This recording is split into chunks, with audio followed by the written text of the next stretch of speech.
Winners win and losers lose. I want to synthesize this thought so that you can digest it in a very easy way. What do I mean by winners win and losers lose? I get asked this question all the time. I want to share it with you today. Winners are people that everything that they do, all the habits that they instill are the habits of a winner. A winner isn't a final product. A winner is a lifestyle. A winner is a concurrent set of actions that lead you to a final destination. Same way is for losers. Usually losers inhibit behaviors of losing people, who they hang out with, what they eat, what they listen to, what they consume on a regular basis, how they think about themselves, how they view the world. They view everything through the lens of a loser.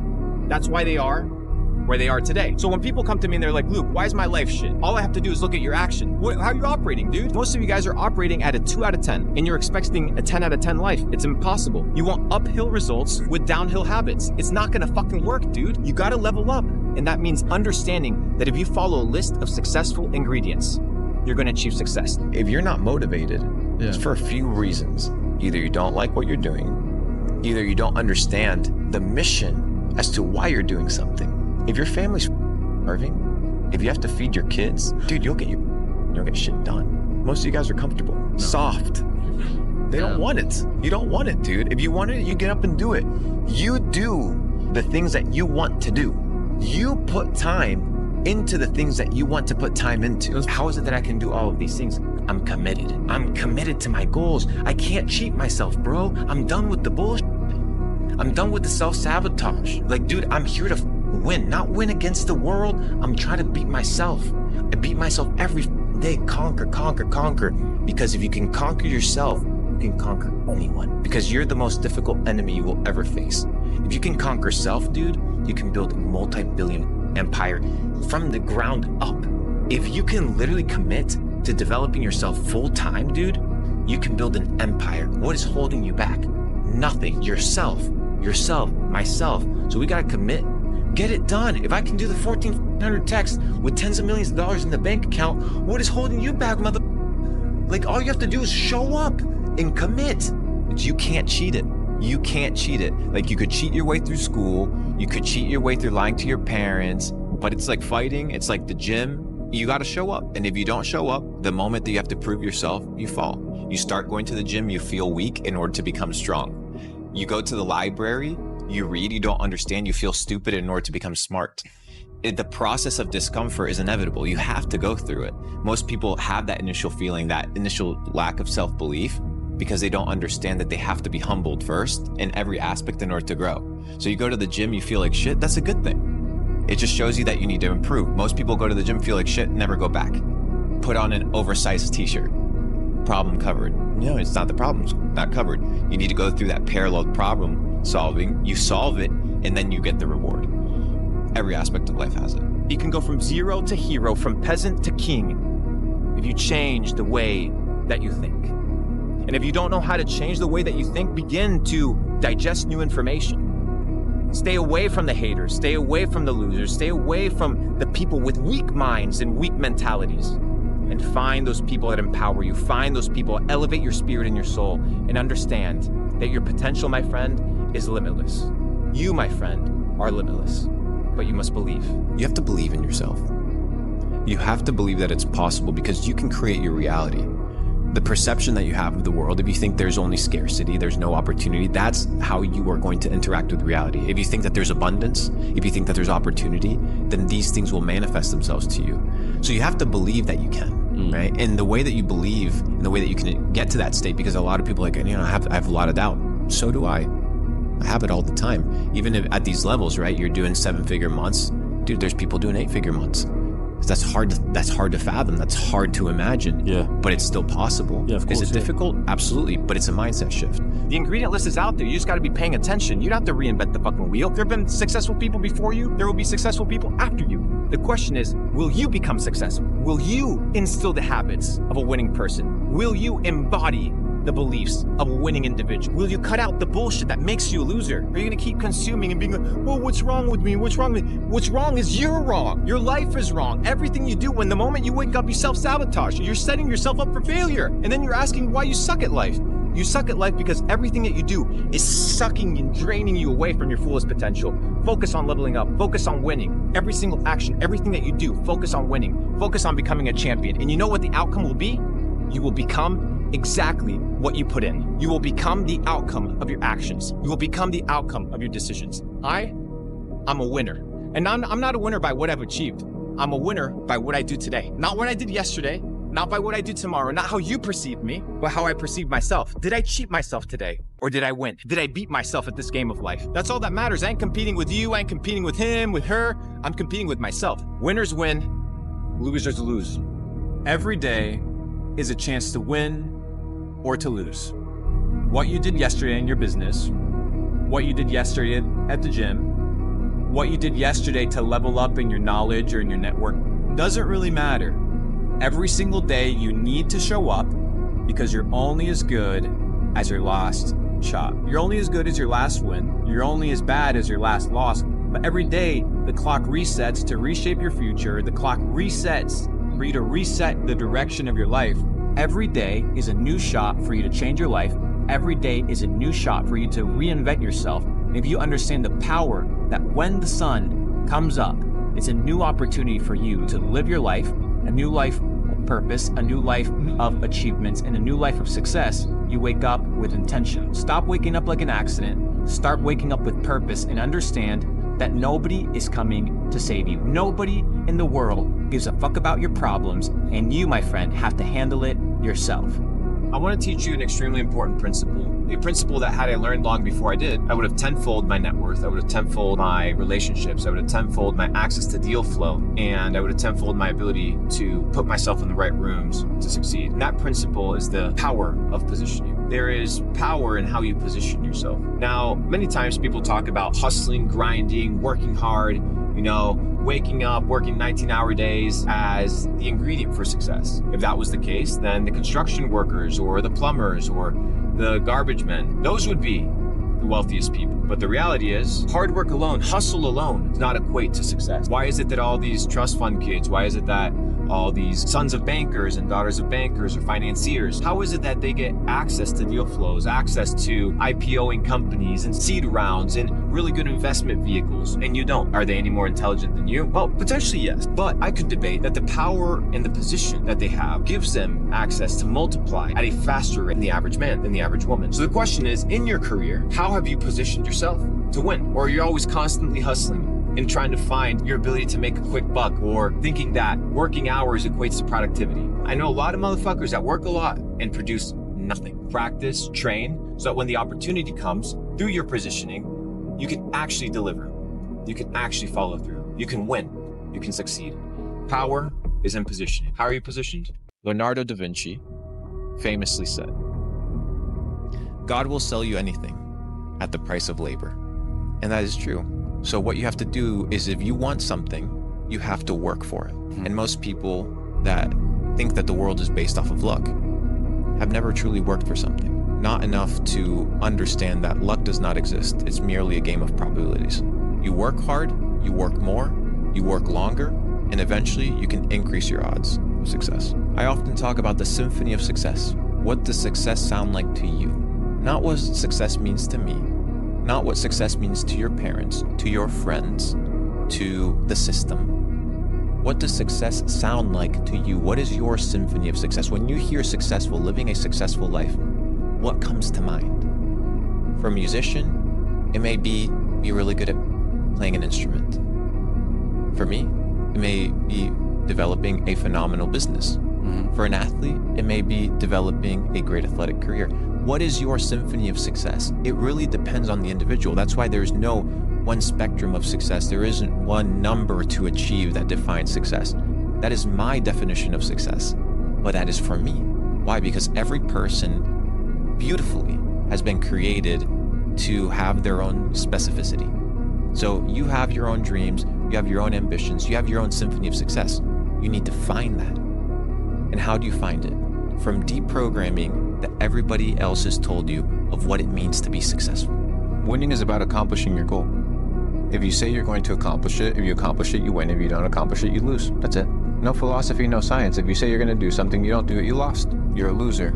until you do the winning habit, until you perform the winning behavior, and until you receive the winning outcome. Winners win, losers lose. It's very simple, bro. You do it or you don't do it. Most people don't focus on their mindset. Most people are focused on exterior factors. They think that everything that happens to them is by chance. And they don't realize that a lot of the things that happen to them are things that they attract. Because you attract the things that you are, and you are what you do, and you do what you think about. Most people don't understand the power of the mind. That's why they haven't tapped into the power of the mind. And the power of the mind is one very simple thing: the ability to direct your attention towards a specific given objective, and then to have the willpower to pursue it. One is mental limitations. Verbiage is extremely important. How you speak about yourself, how you speak about opportunity, how you see the world,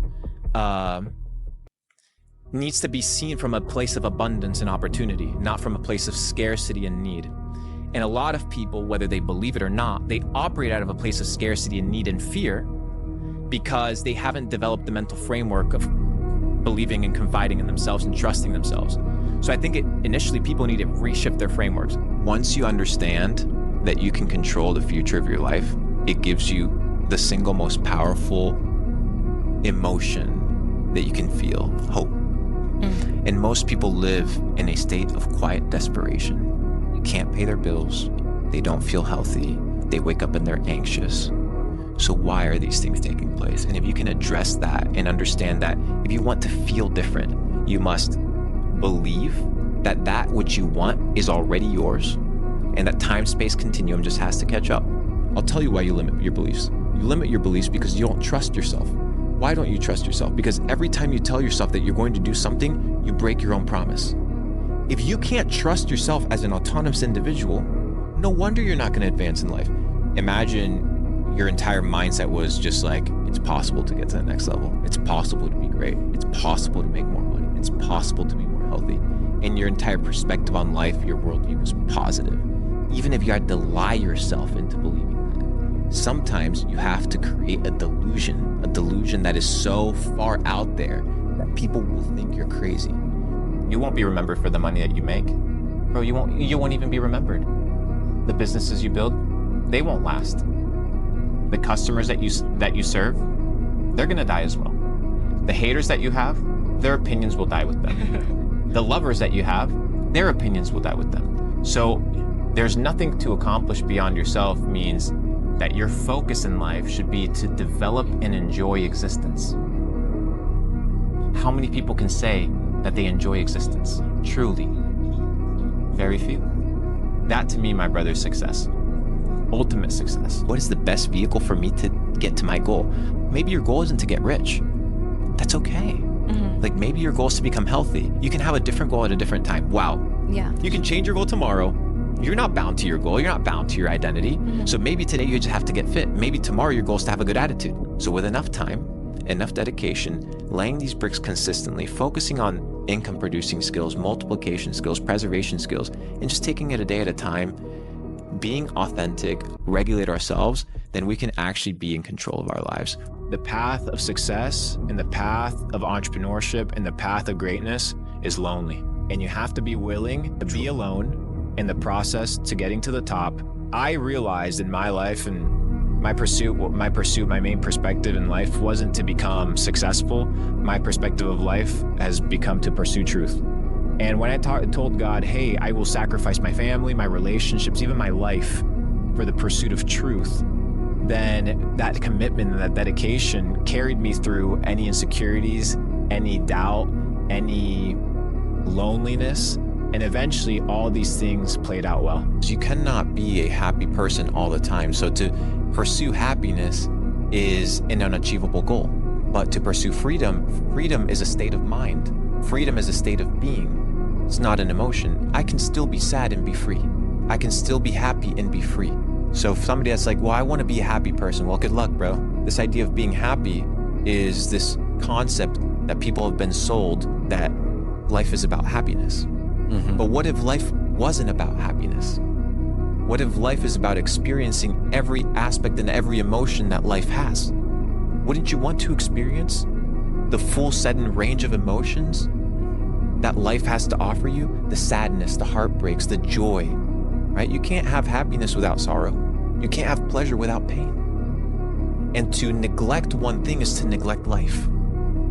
So why would you neglect these things? And in order for you to achieve freedom, you need to be able to understand that you need to be unwaveringly decided to enjoy every aspect of the experience of life. It makes no sense to be living in the past. Living in the past makes you what? Depressed. Why? Because you can't change it. Living in the future makes you what? Anxious, because you can't do anything about it. Both are imaginary. All you have is right now. What are you going to do with this moment to enjoy at the fullest caliber and at the highest degree? So if your life is not great, it's because you are messing up. That's the name of the game. Unsuccessful people, broke people, instead of looking at themselves in the mirror and assuming responsibility, they want to point it. Because it sucks to be like, hey, my life sucks because I suck. It's not easy. I get it, 100%. However, when you win in life, hey, you're the first one to raise the hand and be like, hey, I did it. But with that same level of responsibility, you now can dictate what? Your behaviors. So just start inputting positive behaviors, man. So solitude is extremely important because most people don't create the time, the space in order to converse with themselves, in order to think, in order to get to know who they are. Know thyself. Why? Because if you know yourself, you know your tendencies, you know your habits, you know your behaviors, you know what you're good at, you're bad at, what's your weakness, what's your strength. You can develop a strategy, a plan to build yourself up. Solitude is key because it creates the silence and the space in order for you to grow. And in the darkness, putting in the work, in the quiet hours, that's where winning is made. You need to stop listening to others and start listening to yourself. But the problem is nobody knows how to listen to themselves. They're scrolling on TikTok, music on loud every day, when they're driving, fucking radio turned on, when they're home scrolling on their phones, when they ask for opinions, they ask for opinions from other people, they ain't even asking opinions from themselves. When's the last time you sat down and defined your symphony of success? What does success look like to you? To me, it's not having a ton of properties and living in a big fat box and having a ton of supercars. No, to me, it's freedom. And I found that early on. You have to sacrifice who you are today for who you want to become tomorrow. There's a verse in the Bible that says, when I became a man, I put away childish things. You can't become the best version of yourself unless you're willing to neglect who you are today. The bad habits, the bad friendships, the bad relationships, the bad ideas, the bad mindset. Because if you want to become a millionaire, if you want to become a person that's successful, if you want to develop a better physique, it will require sacrifice. And if you want to get to the next level, it'll cost you. There is a price to success. It hurts. But if you're going to try and satisfy your soul with the things of this world, you will always fail. If you're going to satisfy it with luxury, what the fuck is luxury? What, a nicer watch, a nicer house, more cars, better food, more women. None of these things will satisfy. They may make you happy for a short period of time, but the void will still be there because the void is a spiritual void. You take none of it with you. You don't take the money. You don't take the success. You don't take the accolade. You take nothing. But what you will take was your devotion to God in check, how you treated other people. Did you love God more than you love the things that God gave you? And you will be tested with these things. So what I've come to realize is the most important thing for me is to develop myself. The more I develop, the more I understand, the more data sets I acquire, the better understanding I'm going to have as to how the world works. I'm in no place to give opinions as to this. Bro, I'm here to explore, here to be a student, and here to be taught. Based off of that, you live a free life because you know you're not accountable to anybody except God. So you operate really, really smoothly. People pray and ask God for patience. But then when God sends them a situation that tests their patience and is very difficult, they don't realize that that's what God sent them in order for that patience to be developed. You want the patience, but you don't want the process in order to achieve the patience. Life's not going to be easy. Welcome to the game. We're all playing it. Some people have different levels of suffering. Some people have more privilege. Some people have less privilege. It is what it is. So take the cards that you're dealt with, elevate your consciousness, be grateful that you have the opportunity to change your life. To somebody at their lowest moment right now watching this video, what do you say to them? There's only one way, one direction. If you're at the bottom, there's only one way. But you got to look up. And when you look up, there's somebody there waiting for you. His name is G.O.D. And he's there with a hand, reaching out, waiting for you to take control of your life. Because I learned one very important lesson. Your relationship with God is like that of a captain and a crew member. One rows, the other one steers. But it's very interesting because many times in our life, we want to get confident and cocky and arrogant. And God says, I steer, but I do not row. We need to put in the work, and God will guide. And that's the greatest lesson I've learned. I need you guys here with intention, because all you need is one good shot. All you need is one good play for your life to change. That's the data set, baby.